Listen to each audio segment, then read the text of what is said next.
មួយពីរតែលើតបតោះអូនមើលជាមួយនឹងអ្នកគ្រូទាំងអស់គ្នាហើយអូនស្ដាប់អ្នកគ្រូអញ្ចឹងមេរៀនរបស់យើងគឺសារឡើងវិញនៅក្នុងសារឡើងវិញហ្នឹងគឺមានពាក្យហើយនឹងអត្ថបទអញ្ចឹងបានអត្ថបទនេះគឺជាអត្ថបទដែលខ្លីអញ្ចឹងអូនមើលរបៀបនៃការអានអត្ថបទហើយស្ដាប់អ្នកគ្រូទាំងអស់គ្នាភាសាខ្មែររៀនសារឡើងវិញបើនឹងណើពុនជើងយើអ៊ីយានឹងរយាពុនយាបើនឹងណើពុនជើងយើនឹងលយើបន្តមួយយល់ពុនយល់សនឹងណើសំជើងធ្វើ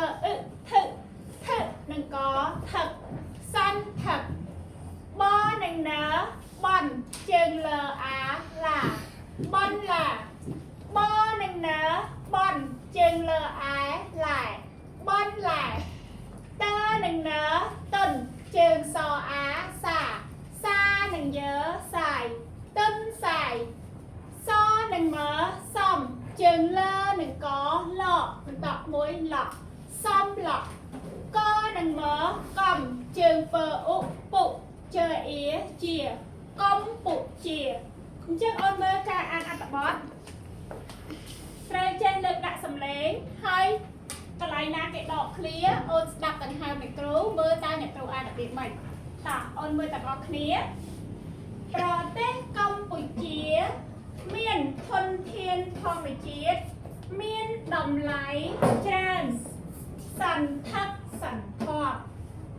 ធនធានទាំងនោះមានដូចជា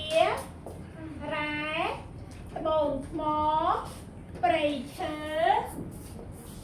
និងសត្វព្រៃជាដើម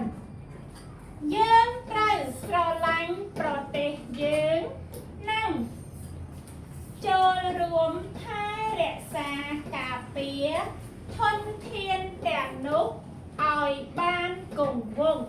ការអានអត្ថបទកូនត្រូវចេះលើកដាក់សំឡេងហើយកូនត្រូវ